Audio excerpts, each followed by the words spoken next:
ঘুঘুচাঁদবাবু তার মেয়ে বুলটির সাথে বাড়ির সামনে বসে আছেন। এমন সময় সেখানে বুলটির বয়ফ্রেন্ড কেলটু হাজির। ভয়ে প্রথমে বুলটির মুখ শুকিয়ে গেল, তবুও বুদ্ধি করে কেলটুকে জিজ্ঞেস করল, তুমি কি চমচম খাঁর লেখা ড্যাডি ইজ অ্যাট হোম বইটা নিতে এসেছ?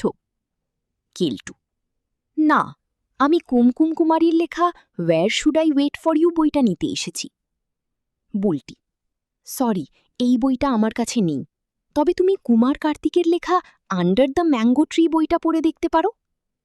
কেলটু: ঠিক আছে, তবে তুমি কলেজ যাবার সময় retail management guide call you in 5 মিনিটসটা আনতে ভুলো না।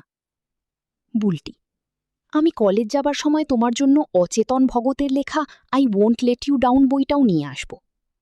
কেলটু: ওকে, বাই।